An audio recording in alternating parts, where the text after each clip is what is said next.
Hey fellow cabochon makers, let's do another slab to cab video, but let's make this one a little more informative. What you see here is a chunk of petrified wood that I picked up myself out near Balmorhea, Texas, out on the Pigman Ranch. I was out there recently with my wife rock hounding, picking up lots of stuff, including plenty of this petrified wood. What I like about this piece is the shape and the fact that when we look at it, well, especially when it's wet, it's difficult to see now, but I can see growth rings on it. And then I can see the sort of the parallel striations of the end grain. What that tells me is that this is a good rock to do an experiment with. Have you ever wondered what's the best way to cut petrified wood to make a cabochon? Well, let's take this piece and do two different types of cuts. We'll slab it in the cross-plane direction, in other words, across the growth rings, and then we'll also hopefully have enough left to slab it in the in-plane direction with the grain. And then we'll take those slabs and use, let's say, just a standard template like this. Get us whatever fits, maybe that oval there. Make the exact same cabochon on each plane. Get them polished and shaped perfectly. And then at the end of this video, we'll compare the two cabochons. See which one we like better, the one that was cut against the grain or the one that was cut with the grain. Well, it'll be subjective, but it'll be fun to do, right? So follow me into the shop, and the first step is to get this thing cut in two different planes.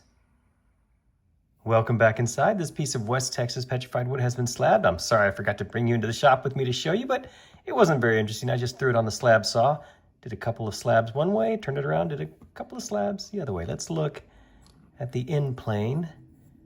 This is the outside, and wow, there you go. That is an in plane cut of petrified wood. Now, we have a couple of slabs here to play with for that.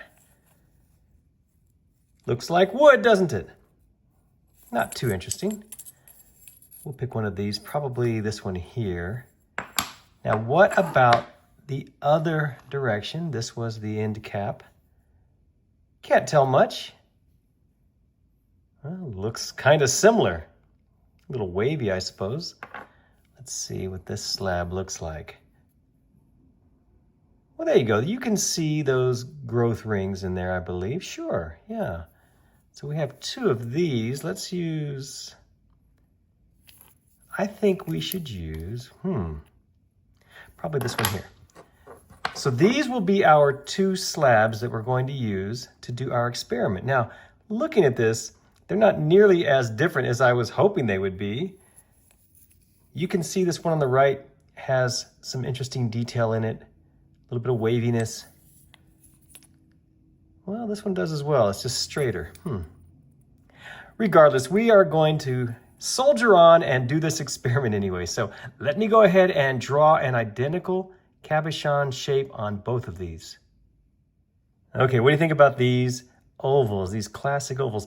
You know, I guess it's an optical illusion. The one on the right looks bigger than the one on the left, but I assure you they are identical. I used the exact same template.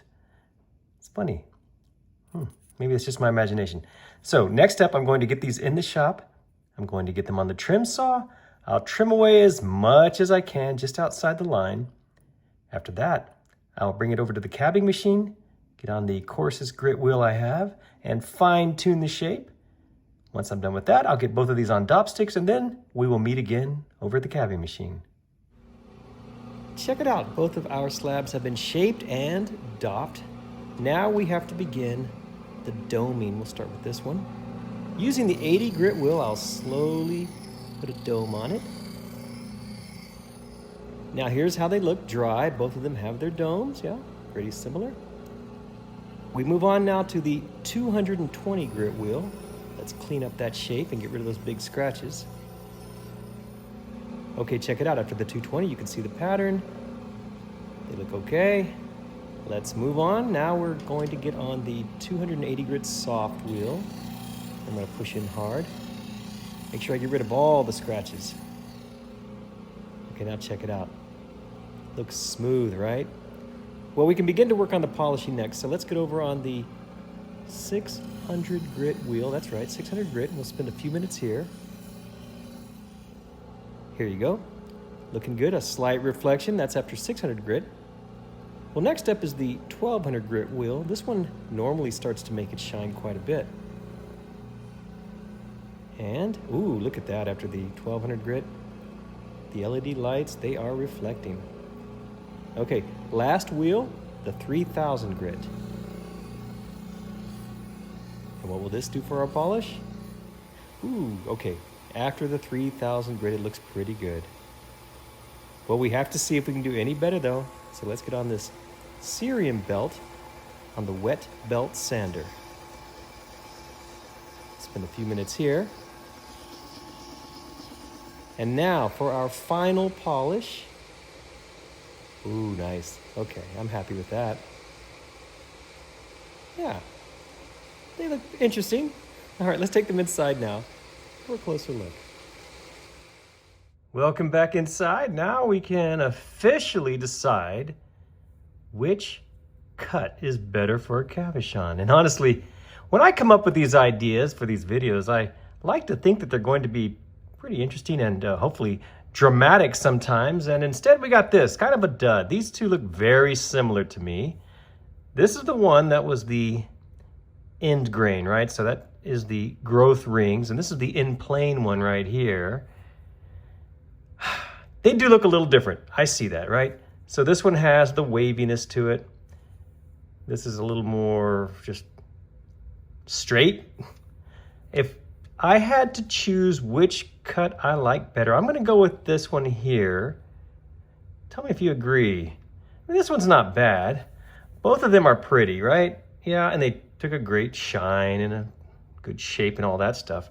But as far as the difference between the two ways of cutting a piece of petrified wood to make a cabochon, it's kind of a toss-up. Well, that's why we make these videos though, just to figure this stuff out. Hey, thanks so much for watching this. I hope you enjoyed it. It was fun to make and somewhat enlightening, if not a lot. Well, if you like these videos, please check my playlist. I've got lots more of these fun lapidary videos for you to enjoy. Thanks again for watching.